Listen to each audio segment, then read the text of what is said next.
We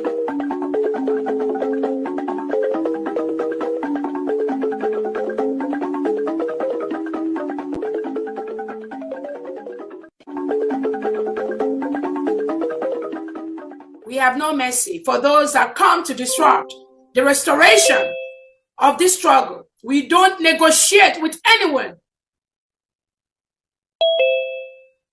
We will never do that. Because when you do things like that, you encourage the same thing to be inside the government, and they will continue to do what they are doing. There's an added access.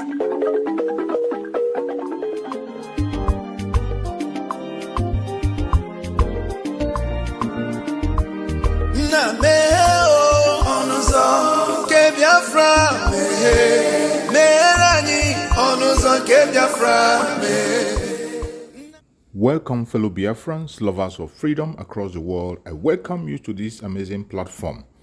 Thank you so much for joining me on today's program, and I wish you a very happy new year.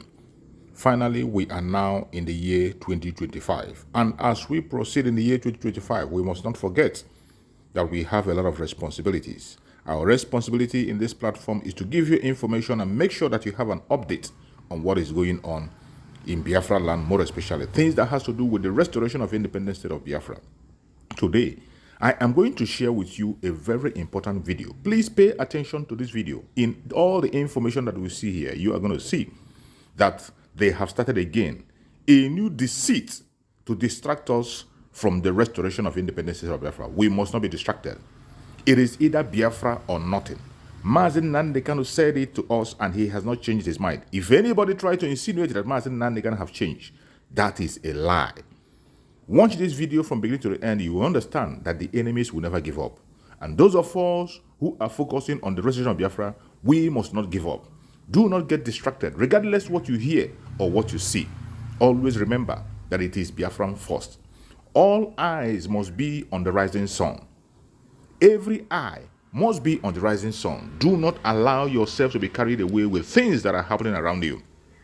The restoration of independence state of Biafra is one thing that we must focus on. We have the United States of Biafra now. Let's watch. We started off with Dr. Gbenga Hashim, who has praised the former military president Ibrahim Babangida for publicly acknowledging his past mistakes and apologizing to the nation, viewing it as a vital step toward healing and reconciliation. Despite being a political opponent and having been imprisoned under Babangida's regime, Hashim emphasized the significance of this admission, noting that not all leaders have the humility to recognize their errors. Hashim shared that his perspective on Babangida changed after mediation effort in 2004, revealing an admiration for Babangida's commitment to Nigerian unity. He recounted Babangida's crucial role in facilitating Goodluck Jonathan's ascension to the presidency during the 2010 political crisis, highlighting the former leader's behind-the-scenes influence. Hashim called for all Nigerian leaders to acknowledge their past mistakes, arguing that accountability and reconciliation are necessary for national progress. He likened Nigerians' need for healing to South Africa's post-apartheid efforts, stressing the importance of addressing historical injustices to foster unity and move forward as a nation. All right, today I'm delighted to be joined by two esteemed guests. Here in the studio we have Mr. Peter Anosike. Mr. Anosike is a philosopher, development economist, and best-selling author. He is also an erudite commentator on economy, finance, politics, and power. Great to have you join us. Thank you for having me. All right, always a pleasure. And of course, joining us virtually is Pius Duko, a journalist, a social commentator, and public affairs analyst, all the way from Port Harcourt. Great to have you join us.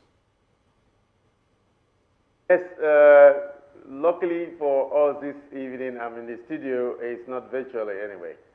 So I'm here live in the studio. We are from our Port Harcourt studios. All right, definitely well put in place there. Okay, let's start with you, Pius. Okay, taking a look at this Babangida's book, I think it's generated a lot of interest and a lot of attention to the former military head of state. What do you think about it? Does Babangida's public apology truly signify genuine remorse, or is it a calculated political move to regain favor and influence? Yes, thank you very much. I think as people, one of those who were around within the time that this thing or the incidents took place, it is not out of place to say that the Babangida, as we know him, we used to call him, I don't know why he did not even reveal during that book launch or book presentation what people used to call him Maradona, and another very powerful name, the Igbo genus. The Igbo genus, those are two colorations. So I don't think that it is per se some correct measures, because actually there are very revealing things that he refused to acknowledge. And for the fact that he put it straightforward, the annulment on the doorstep of Sani Abacha did not augur well with a lot of Nigerians. I do think if Sani Abacha were to be alive today, Babangida will not. I think he will find another means to put it on another group of people, whether Supreme Military Council or whatever force he will put it. That Abacha cannot speak because it not speak. It now on it. So I don't think I will be persuaded to believe of all things in that book is very superlative. Secondly, I also find out that he refused to mention the death of Delegiwa since he could not acknowledge. So the people applauded him to accept the annulment of June 12th. I don't think it's something palatable or something that people should read over.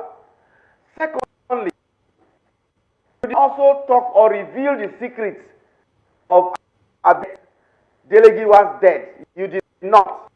What did he apologize for? I don't think he actually apologized to me to the extent, because I think if you want to apologize, yes, the Abiola who we annulled the election, which I was part of, this is what happened. Secondly, because Abiola did not accept, and during Sani Abacha's time he declared himself self-styled president, we have agreed that we do so and so, and that's why he died in the custody or detention, whatever name they call it. That is boldness. That is bold step as a former military ruler. I think that is. I don't think that is very different from the way somebody was quoting the post-era of the apartheid regime. They own up their things. Here we don't own up, and you hide some part of it. You don't hide some. Secondly, we were talking about transparency. The man is talking about transparency and accountability. Now, how will you want to build such, a library of that magnitude, that have hotel, have different rooms, have everything, billions of naira? Where are we going to get money from? Even though Nigerians have started donating, I do think that he would have done that while on seat, calling it presidential library for Babangida. People will now vote, people will now rule. But now that he now put this presidential library at this age, looking at the lifespan, looking at what is happening, how long will it be to build this gigantic library? People who are donating, tomorrow people may also trace them. Is it genuine money? Is it money that the resources, where is it coming from? How many years have you done business? So that also brings to the fore the issue of not accountability and whatever. Some people will use the relationship they have in those days with Babangida and donate money. And some of the pledges may not come out at the end of the day. Some of the pledges may not come out. But suffice to say, you want to build that gigantic building now, at this time. Is it proper? Who are those people that are going to contribute? Are those monies genuine of them? So to me, all the scenario, as I watched that day, does not actually reveal what I can call genuine reconciliation, because some secrets were also very hidden. And apart from that, even the bomb was happening different parts of Nigeria was not properly coordinated or properly stated. So who will take responsibility of some of those bomb blasts that used to happen in different parts of Nigeria? So that one is kept aside. Yes, if it's a history book, no problem. To me, it's a history book. He has released his own, and then let the ovation not be that because he confessed that somebody annulled June 12th. Is that a confession? To me, anyway, that is what I think for now. This book, since it's been released, and taking a look at the words of Hashim, who said that he should be eulogized or respected for coming out to admit his mistakes and advising other leaders who are in the same situation to also come out and also do that. Do you agree with Hashim Shentima? Do you think his apology is genuine, or this is just a show to gain influence once again? Like he was remembered, like how you said, how Vice Duko said he was known as the Maradona evil genius, which you have definitely said as well, that he was known as the Maradona. Well, I want to start by saying that those who celebrated Ibrahim Babangida during that book launch will celebrate Adolf Hitler and Idi Amin. All those who celebrated Babangida during that book launch will also celebrate Adolf Hitler and Idi Amin, because there's no difference between these two people. One, the book did not reveal anything. Babangida still deceived Nigerians with that book. So it's only people who have short memories that will agree with him. Understand? Because that book is a deception. 99% of what happened did not appear on that book. He did not tell us about the Okibo report. He did not tell us about the Air Force jet that crashed in Ejibo. He did not tell us about Gloria Okon, a woman who were shown pictures that she was executed for drug trafficking and was later seen living in the United States. He did not tell us how he spent the Gulf windfall. He did not tell us Babangida did a lot of evil things that he didn't even account in that book. This man who took Nigeria, a secondary state, to the OIC, Organization of Islamic Countries, which is what led to this current religious intolerance that we are having in this country. Do you know why Babangida was given that name? Understand? This man will say, go and form political parties. Tomorrow he will ban those political parties. So he was lifting ban, banning, lifting ban, banning. At the end of people started calling him Maradona. The way he was driving Nigeria, and he also dribbled Nigeria in that book that they are celebrating. That book contained nothing. There was no apology in that book. Understand me? He shifted every responsibility to a dead man. A major responsibility. Why didn't you publish that book? That's at least when Abacha was still alive. That's why I respect Pharaoh Tomi. Yes. They did not wait for Babangida that to die before writing his book. And again, we must not forget Muhammadu Buhari in this issue. Buhari knows how to lead any administration that's coming after him into temptation. But unfortunately, those administrations don't have the capacity to deliver themselves from evil. Between 1984 to 1985, Buhari messed up the economy. Then when Babangida came in, he has to run to IMF to borrow money to start running the economy. That was the reason he formed the Structural Adjustment Program, SAP, and they valued our currency. Up to today, we have not recovered from that. The same Buhari, between 2015 and 2023, he messed up the economy. When Tinubu come in, Tinubu has to run to IMF. Understand me? Remove a subsidy to get money that will run the economy. So anywhere Buhari is Buhari, he's a spoiler. So he always spoils shoe for those coming that's after him. So are we seeing a link here? Because Buhari was not at the talking about the book launch. Well, I don't know his reason, but he's not supposed to be where sane Nigerians are. I say he knows how to lead the government after him into temptation. He did that to Babangida. He did that to Tinubu. So for me, that book need not to be celebrated because there's nothing in that book. Babangida clearly deceived Nigerians with that book. Okay, how realistic is it to expect all Nigerian leaders to acknowledge their past mistakes? And given the entrenched political and power dynamics, a leader accepts responsibility. Okay. A leader, that is a true test of leadership.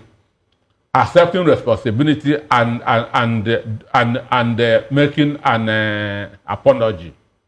Understand me? That's how we know who a true leader is. Not a C in C. Now saying that somebody under him took a very big decision. Understand me? That doesn't show accountability. That doesn't show transparency. For me, Babangida exhibited cowardice in that book. I annul the June 12th election based on the information I got. But I have now realized that those informations were wrong. I'm sorry. Understand me? I annulled June 12th based on the information I got. But I have realized that those informations were wrong. I am sorry. Understand me? You must not, as a CNC, Commander-in-Chief, evil genius, saying that you don't even know what is happening in your government. You were not there when the decision to annul June 12th was taken, and you call yourself a Commander-in-Chief. So for me, he exhibited cowardice in that book. I don't see any atom of bravery in that book. So those who he will deceive are those who have short memories, and those who were not born when those things happened. Understand me? Okay. Those who were not born when those things happened.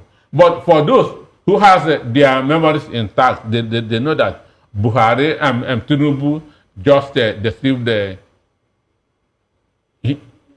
himself.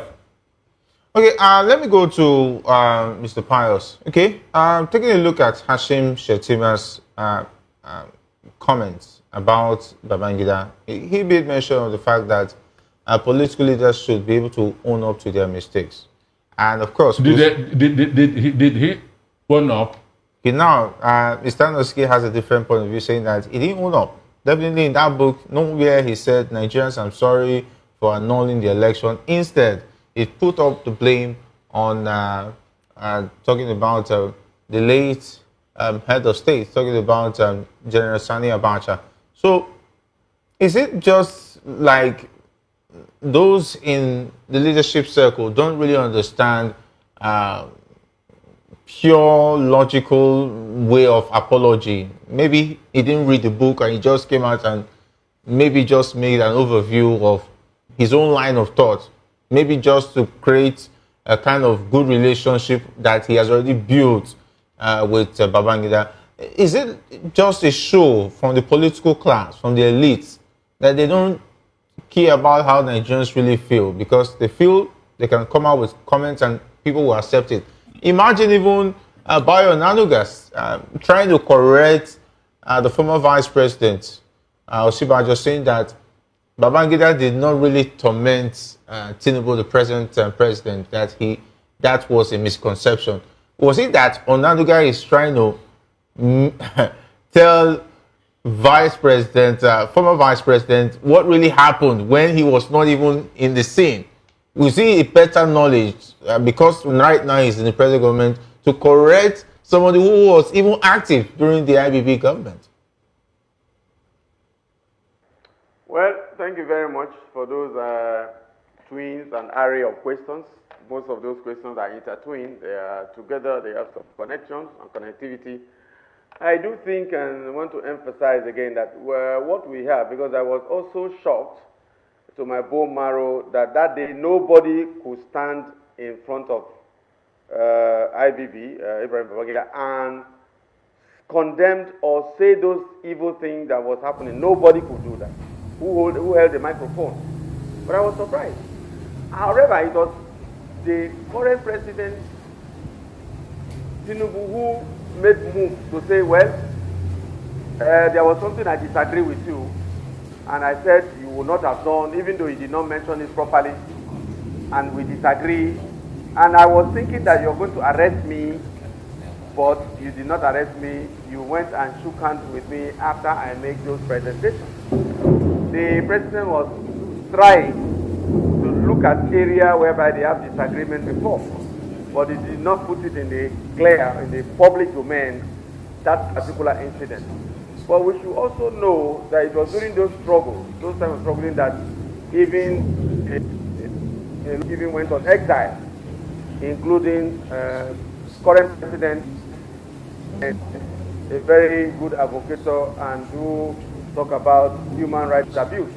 One thing that people did not even talk about, or as we were discussing, it comes to my mind, is the array of human rights abuse that took place during the Babangida administration. The human rights abuse was enormous. Freedom of speech was seized. In fact, journalists were unable to make very necessary comments about the government of the day, and if you make any effort to do that, either they close down your publication, or people harass you, or people come to your place and seize the publication of that day. The human rights abuse was so enormous, was so glaring, that a lot of people were walking on the streets sealing their mouths. But just like the book presentation that day, I was thinking that some people will be bold enough to speak truth to power, even though he's not on seat now.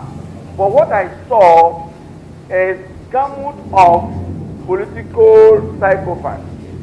And then you also know that he, as a very tactical ruler, not leader, ruler, his voice both in military and in civilian all over Nigeria. So what they were doing is to come and pay homage to him. You know that Mina, the hilltop Mina, used to also be a political hub. A lot of people will go there for their political blessing. A lot of people will go there for their political consultation. And it remains. He also, how that place used to be like Jerusalem, visiting Jerusalem, those 50 bedroom, as people used to say, have not been there, that is well built with electronics, and you cannot access the place if you are not, if they didn't print and fill all your fingerprints.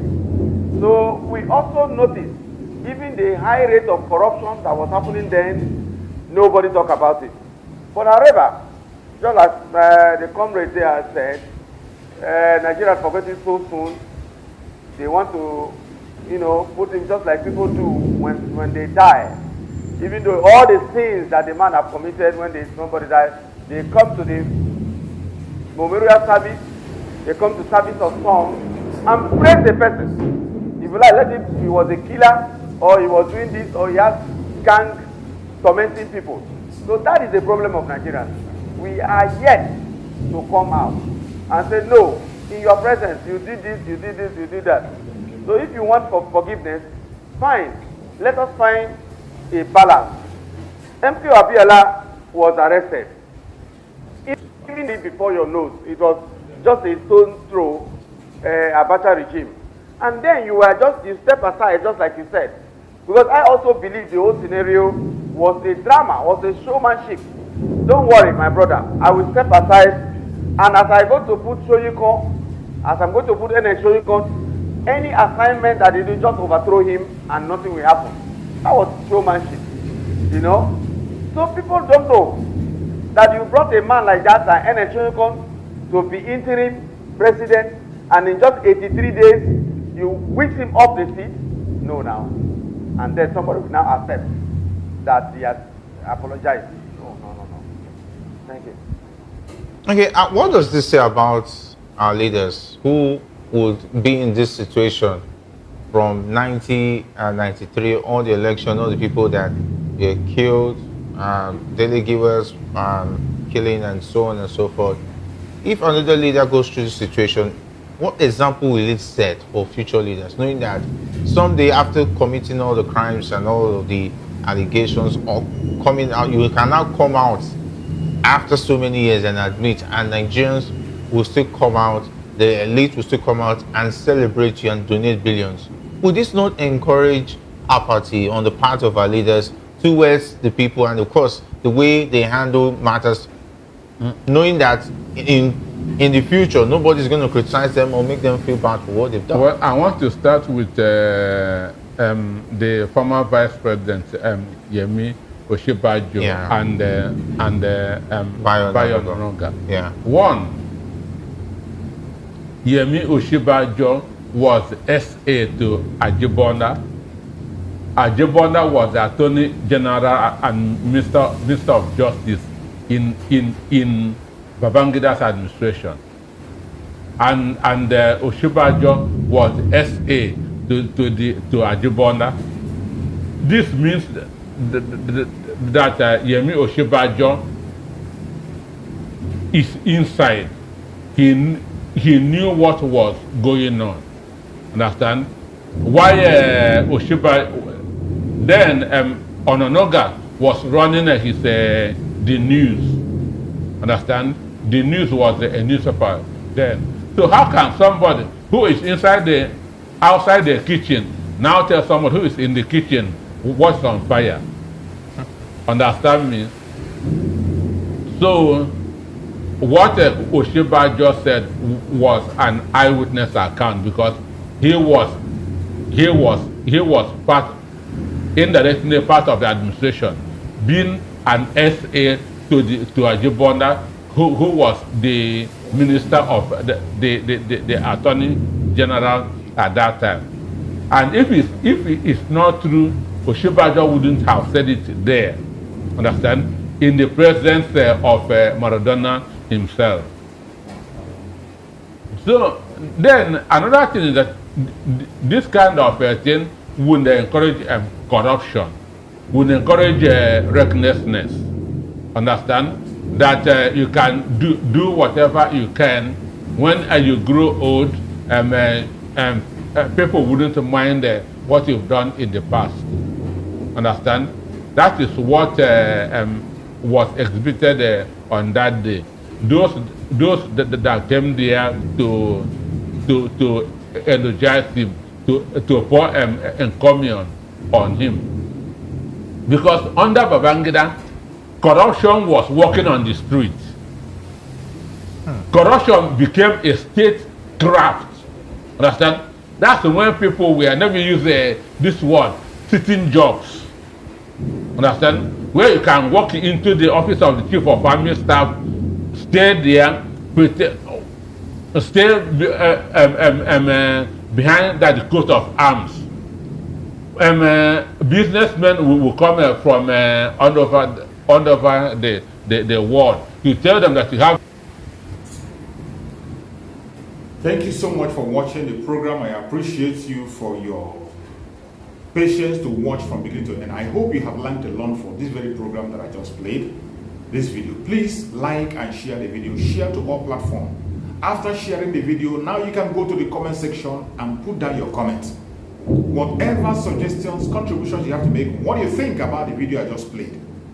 Go to the comment section and put your comment. I will go to the comment section and I bet you I am learning a lot from there, and you can equally learn from there. Let us share our experience on that comment section. Thank you so much and stay blessed. Don't forget to share, and we continue to bless you as you share. Biafra government, peace, progress, unity, and equity. We move. Airborne.